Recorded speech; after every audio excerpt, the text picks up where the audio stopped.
power cut. So we're reconvening now at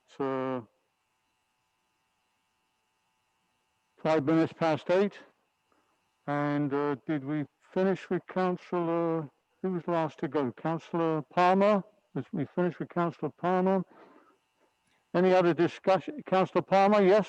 The only question I have is I know that my computer kind of cut out, or I slowly started losing people, but apparently I'm more of a politician than I thought, because I continued to speak for an extended period of time, making some of my better points, I thought. In any event, I'm not, I have no idea when I stopped being, when my audio stopped being carried in terms of what I was saying. So I'm not sure if I finished or not, to be honest, but maybe. Yeah, I think you did finish, Councillor. Okay.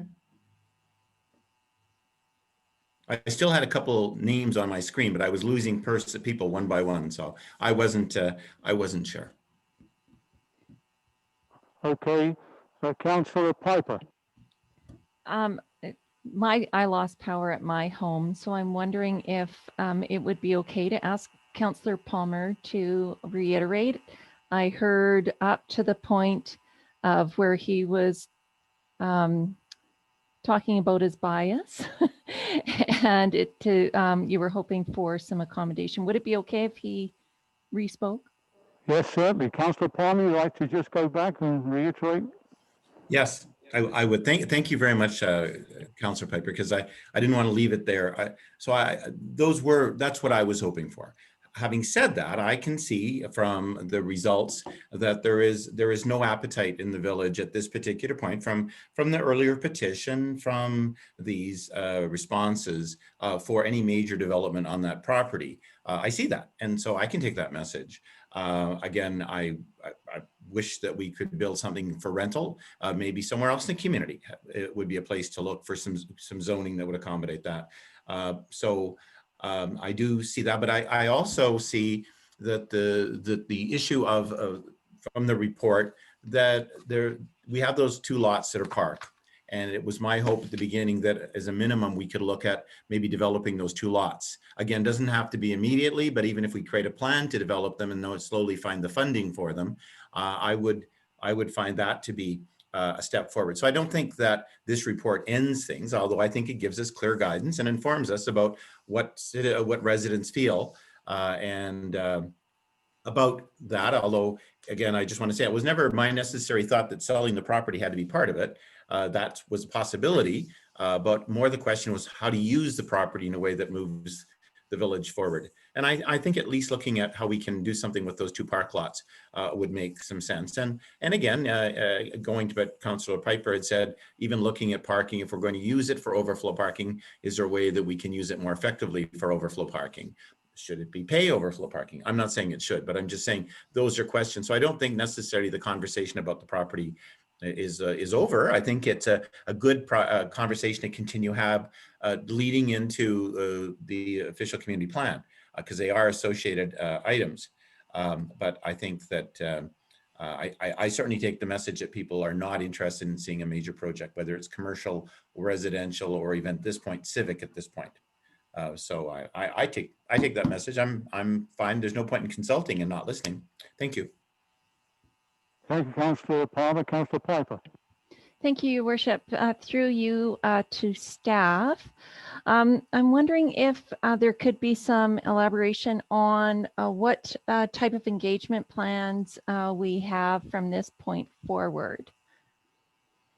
The staff, well, I let the CAO, we were suggesting a committee of the whole, is that correct, at a later date? Yes, Your Worship. I think perhaps before moving forward with further engagement on this particular issue, which the Community Services Manager can elaborate on just after I finished here, I would suggest that Council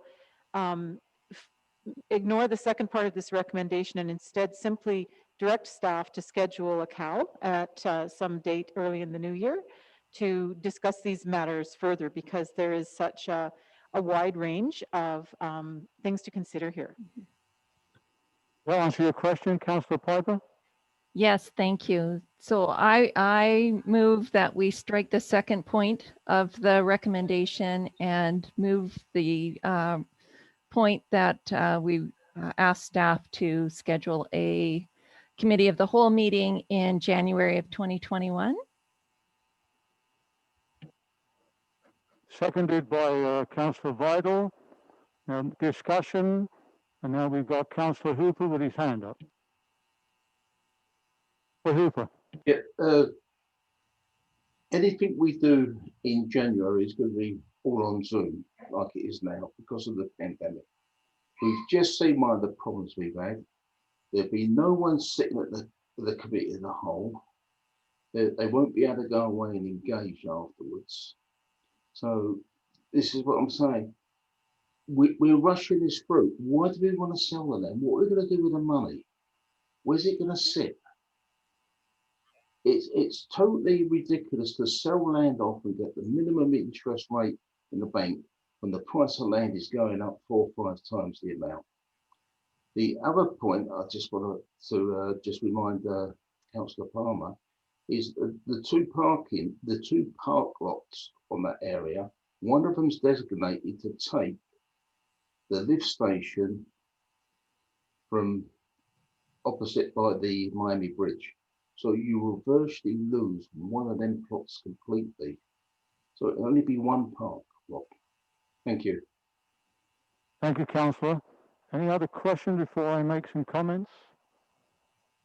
Okay, before we get to the first part to pass it, just I want to say, first of all, some folks out in the public sector think that this land is designated parkland, but that is incorrect.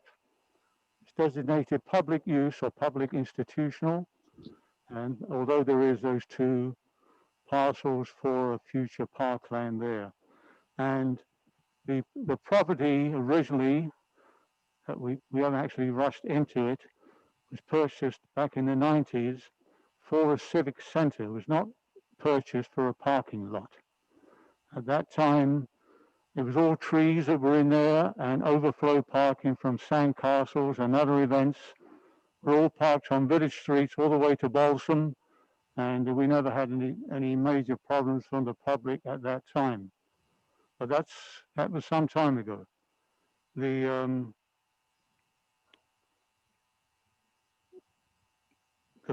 public uses as identified in the OCP on page 25 is for schools, village offices, work yards, fire halls, churches, community halls, public recreation facilities, and park uses related uses as per the zoning bylaw. So just wanted to clarify that it was never in the OCP, which had tremendous input from the public, that it was designated for a parking lot. That was just became that over the years, as it was an empty lot, it was a handy lot to have for parking. The issue of, which we'll get into this, I know, at a committee of the whole much deeper, but we have to bear in mind that both the regional district and the age-friendly people that we have been involved with and had a very large session at the Resort Hotel a few years back in regards to the needs of the public and housing for seniors was at the top of the list for doing that. And more recently, just after COVID, we did have discussions in regards through our strategic committee that staff, residences for staff is a major problem in the community.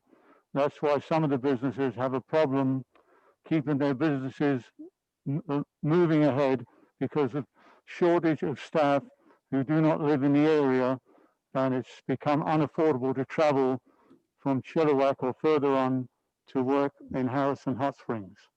So those issues were actually brought up as well in regards to the use of this land. I have to thank the public for for their input on so far on this process. They've put in a lot of different uses for the property, but I just want to clarify that it is not parkland, and it wasn't purchased as an overflow parking lot from the village back in the 90s. I think now we should go ahead and vote. We're just going to vote on the first part. Would you like to read out what it was, the first part, the recommendation to refer this back to staff? Is that correct? Your worship, I'll read out the recommendation, if you like. Yes, please. Okay, thank you. So the first part of the recommendation was moved by Councillor Vidal, second by Councillor Piper, that council receive the land use planning survey summary. So we could vote on that first part, your worship. All in favor of the first part? All in favor? Yes, everybody in favor. Thank you. And the second part of the motion, your worship, moved by Councillor Piper, seconded by Councillor Vidal, and that council is directing staff to schedule a committee of the whole meeting for January 2021.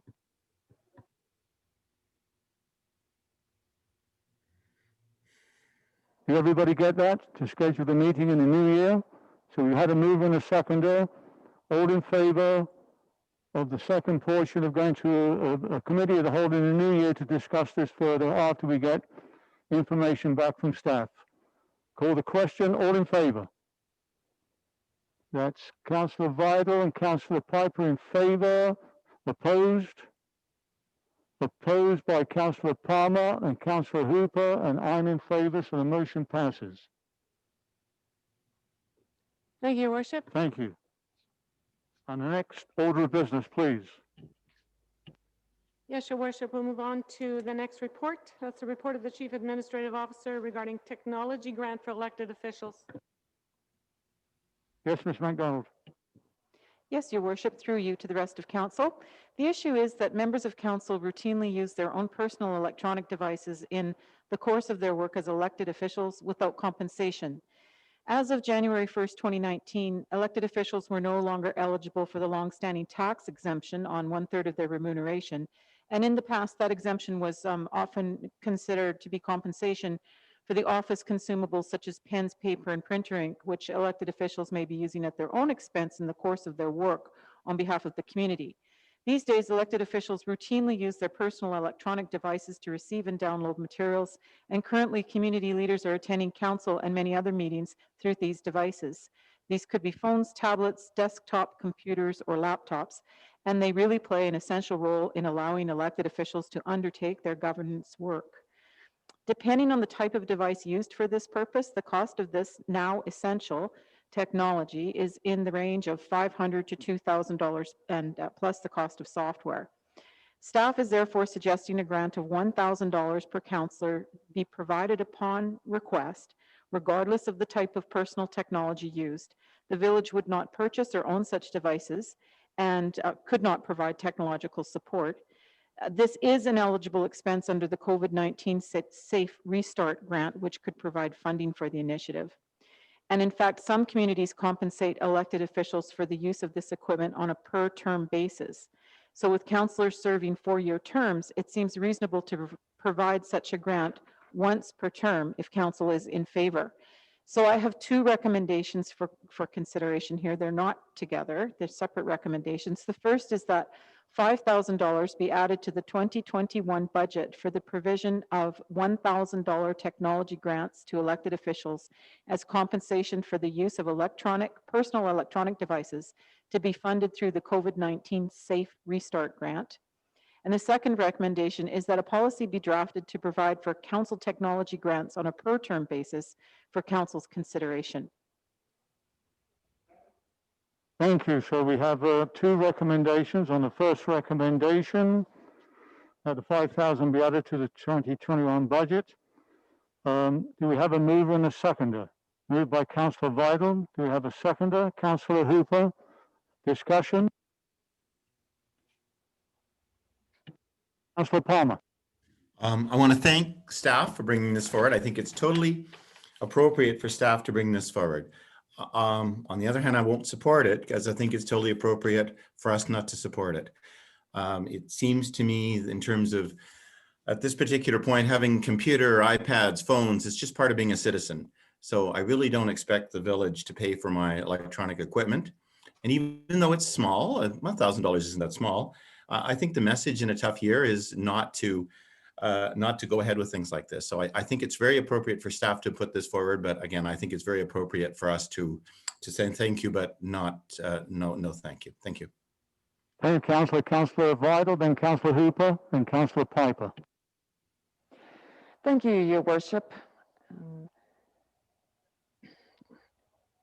During COVID restrictions, most council committee and liaison commitments are held virtually, which I believe has resulted in a substantial decrease in any council expensive. However,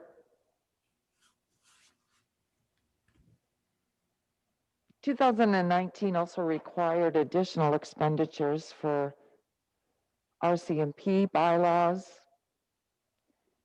traffic control for our boat launch usage, and it is anticipated that some revenue will be lost due to the non-opening of our skating rink and concession stand.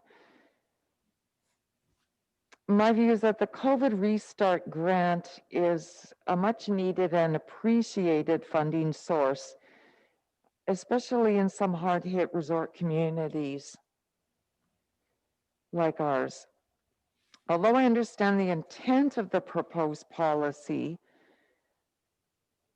my view is that the Restart Grant funds should be allocated in a way which benefits the community as a whole. Therefore, I agree with Councilor Palmer and will not support the recommendation. Thank you. Thank you, Councillor. Councillor Hooper. Yeah, thank you. Yeah, I do not support the recommendation, but I'd just like to point out that this year alone, I've spent over $700 on print ink, another 100 on office equipment. I'm in the village 24/7. I meet people, I print stuff off for them. I'm saying this because there's been a lot of little niggles on Facebook. I just want to get the thing clear. I pop out of a night time to help you out when there's flooding, trees are down, walking around the lagoon with you when there's incidents. I put in roughly between 30 and 35 hours a week, which makes my remuneration less than about $8.50 an hour. And I won't support the recommendation because I don't think it's right during this pandemic. But I do think that the council need in the next term to look at increasing their remuneration. But at the moment, I've explained myself, and that's it. Thank you. Thank you, Councillor. Councillor Piper. Thank you, Worship. I will not be standing behind this recommendation in support, although this funding is attached to the current grant funding available through the Safe Restart program. Once implemented, we'll have to look into, and future councils will have to look into maintaining funding for that. So I just think that it, without reiterating which some of the other comments that some of the councillors have mentioned before, I will not be standing in support, but do thank staff for bringing it forward and their thoughtfulness in penning the recommendation. Thank you. Thank you, Councillor. So I'll call any further discussion on this. I'll call the question. All in favour of recommendation 1? Nobody, motion fails. And now on, assuming recommendation 2 will be the same, I shall ask it on that the policy be drafted to provide for council technology grants. Anybody wish to vote in favour? No? Nobody? So your motion fails.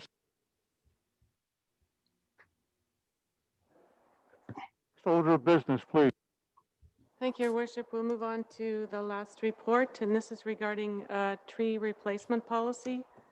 At the last meeting, regular meeting of Council on November the 2nd in 2020, Council approved a motion directing staff to research a tree replacement policy for public lands and to report back to Council.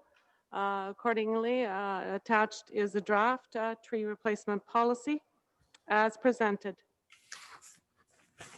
Thank you, Ms. Key. And we have a recommendation. Do we have a mover and a seconder? Moved by Councillor Piper, seconded by Councillor Palmer. Discussion.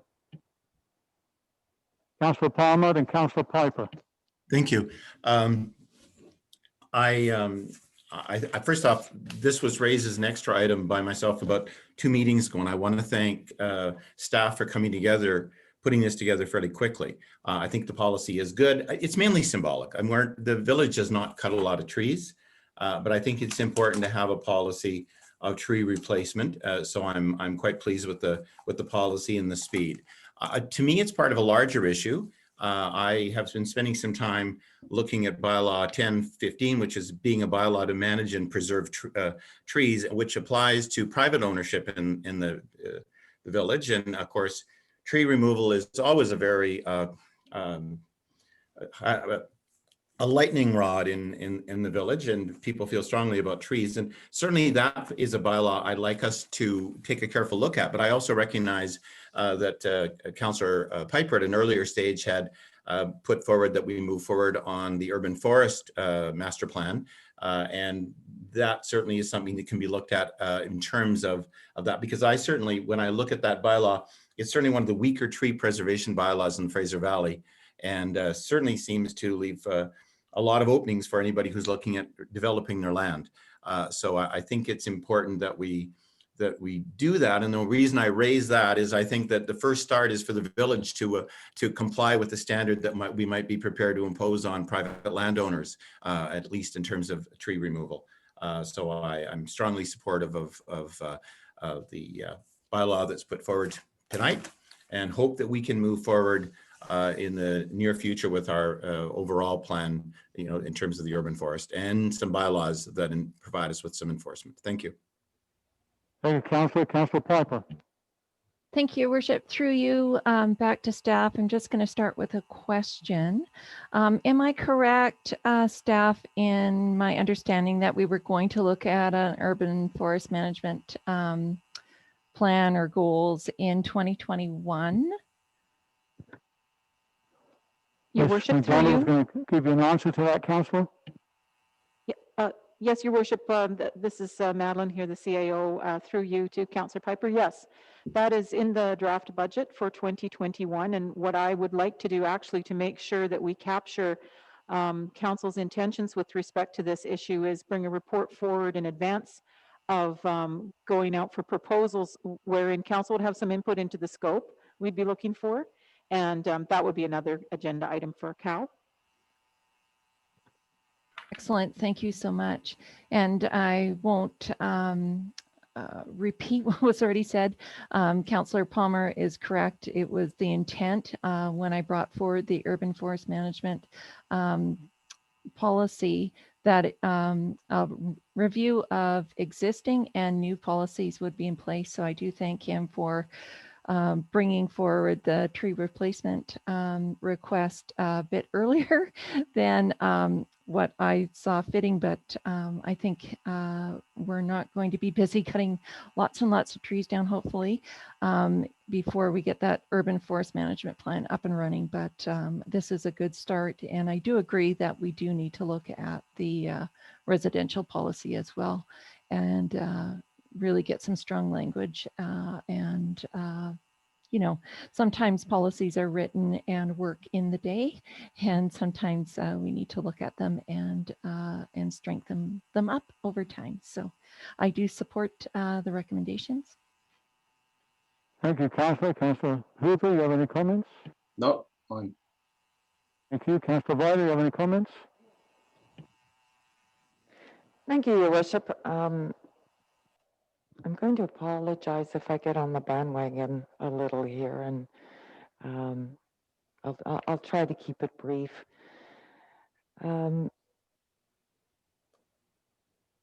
As I think Council is aware, when this first concept came forward, my view at that time was that I wanted to see a request for every tree that was removed, that 2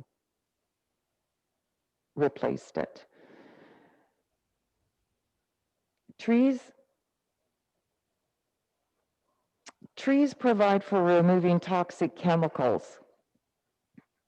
They help to mitigate greenhouse gases, reduce ozone levels, and release oxygen. We can all reduce our carbon footprint by planting more trees and do our part to improve the natural environment for the benefit of our climate, our wildlife, and for people's recreation. Residential and commercial development often requires the removal of portions of our forest canopy. Recently, 2 of our most large and recognized trees have been removed due to disease and to safety issues. In the past, this council has supported initiatives to fight climate change, and a 2-tree replacement policy would further support these initiatives and acknowledge the increased environmental and community benefits. It would also provide a more rapid recovery for additional trees which may need to be removed in the future, in future years. Therefore, if it's appropriate, I would like to make an amendment to this proposed bylaw that for every tree that is required to be removed, it was replaced by 2. Thank you, Your Worship. Thank you. Do we have a seconder for the amendment? No seconder, Your Mo. Pardon? No seconder, no. Okay, everything stays as is. Thank you, Councillor. I will ask the question. All in favour? Opposed? Everybody in favour? Yes, okay, everybody in favour, thank you. Councillor Vidal opposed. Were you in favour, Councillor, or opposed? Oh, sorry, I beg your pardon. Councillor Vidal opposed.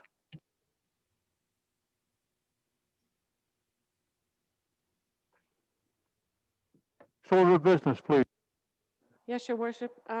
We have no bylaws on the agenda this evening, so the next item is number 14, questions from the public, and this is pertaining to agenda items only. Michelle, did you want to? Just if I may interrupt, Ms. Key, that there were a couple of late items from Councillor Hooper.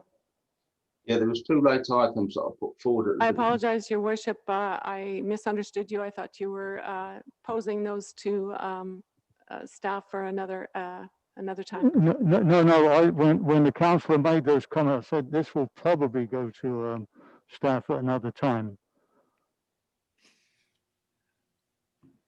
So carry on, councillor. Yeah, the first late item was on the OCP. I've been talking to a number of residents and ex-councillors within the village, and we all come up with the same answer, that when we all attended the open houses and the round tables in the memorial hall, and everybody sat there, there was communication, there was feeding off other people's ideas, and it come up with a real good consensus of what we needed. Now, as we see with Zoom, we can't have this conversation. We can't all just sort of interrupt each other where we could at a round table. And therefore, I find it sort of strange that we want to push ahead this quick with it. It might be we have to postpone the OCP for 5 months. It might be 10 months. It might be that it has to go through to the next elected council. but we need to all sit down around the table and listen to what the other people are saying. And people will turn up at these open houses that won't come onto Zoom or other sort of formats. So all I'm asking is that we don't push forward too quickly with this OCP. We see where the pandemic's going and what restrictions are in place. And as soon as they're lifted to an extent where we can have unrestricted meetings and people can voice their opinions on a round table, then that's how we should do it. Thank you.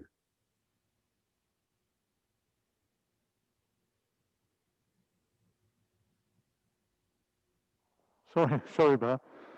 Yes, you're absolutely right. Back when this 2007 OCP was carried out, times before that, there was a large, which is the normal case, to have a meeting in a memorial hall, whether it's a round table or where in the old days it used to be in our little chambers where the office is now.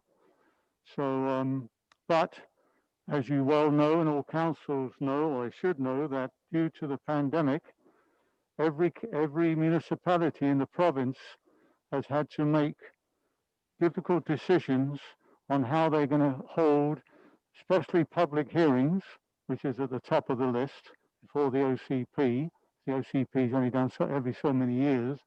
There's public hearings that we have to be transparent, and that it's either through conference calls, writing letters in, or through Zoom. And that's come down from the ministers due to this COVID pandemic. We have no idea. I hope it's all over by this time next year. Nobody wants it over more than any of us here tonight, but we don't know that. We don't know that. We have a responsibility, and as you heard earlier tonight, that the OCP is well overdue. In this day and age, the public have really come forward in many ways in regards to communicating with the council. But we'll take your suggestion into it's been noted, and I'll leave it at that. And you have one more question to ask me. Yeah, it's on the same item.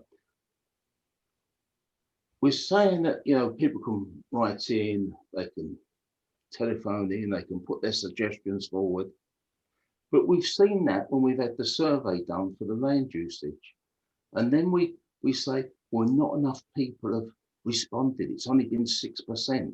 If we want more people to actually participate, we've got to postpone the OCP until we can all sit down round an open table. And that is just my suggestion. And I would like staff to look at that and look at how many people from the village actually responded to that survey, and how many people actually attended the age-friendly survey when we all sat around the tables and discussed things, went on walkabouts. That is the communication and the involvement I want for the residents. Thank you. Thank you, Councillor. Councillor Piper. Thank you, Worship. I hear what Councillor Hooper is saying. However, my fear is that we're in a new reality for a very long time. Even with the inoculations that will occur, I don't see us in a much different world this time next year. I mean, hopefully, and I hope I'm wrong. But Zoom does, as well as a new engagement platform, have different tools available. So if there's those that desire to have those smaller kitchen table type of interactions, you can have breakout rooms and designate how many people are in those breakout rooms and then come back into the larger room. So although it is virtual, it is still an opportunity to have that chat with your with a smaller group. So I think it is possible. I do worry that if we do postpone it, and we are, at this time next year and life is great again, and we can have face-to-face and coffee with our neighbors across a table, that looking at OPC, it's a very long and detailed process. So that will take us into 2022, which will be a short year for council, as it's an election year. So then that gets filtered into the mix as well. So I would prefer, although with all due respect, I do hear what Councillor Hooper is saying. I would prefer that it proceeds, because there are tools available, and there's whiteboards that you can use through technology and small breakout rooms. So I do think it is possible. And of course, we do have the skills and talents of Michelle, who is always creative in that area of engagement. So I do think it is possible. Thank you.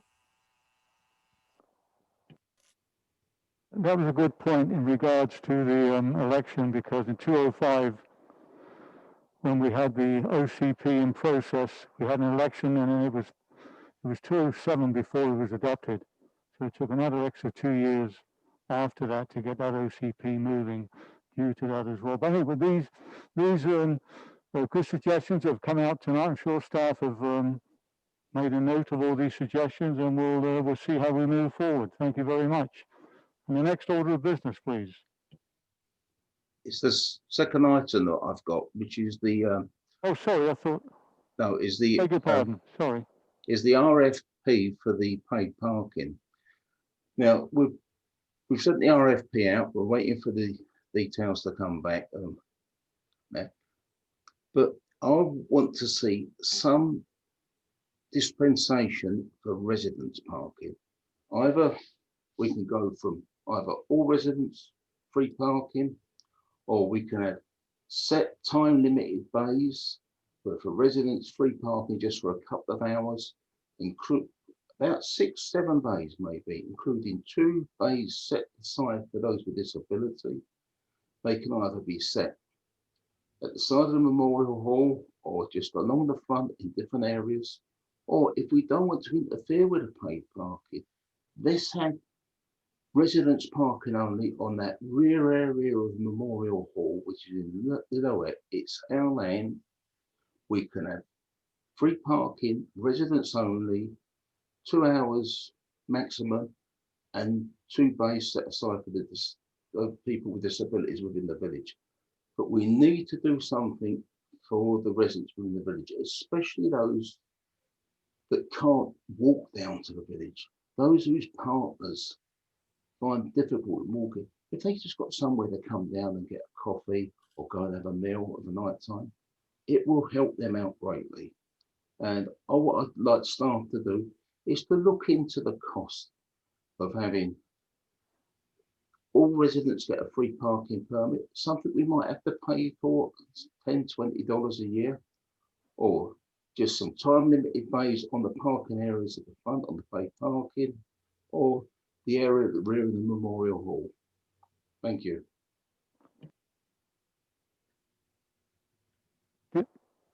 Discussing those items when in the new year when the paid parking comes up. Thanks for your comments. Any further discussion, no, on that? Next order of business, please. Yes, Your Worship. We'll now move on to number 14, questions from the public pertaining to agenda items only. And Michelle will give some instructions. Thank you, Michelle. Any member of the public who wishes to ask a question should now use the raised hand feature. This feature can be found at the bottom of the participants list panel.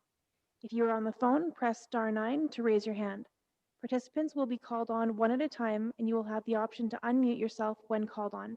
Phone users should press *6 to unmute.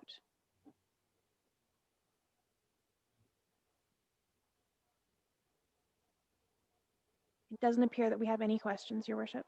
Thank you. Motion to adjourn. Moved by Councillor Piper, second by Councillor Palmer.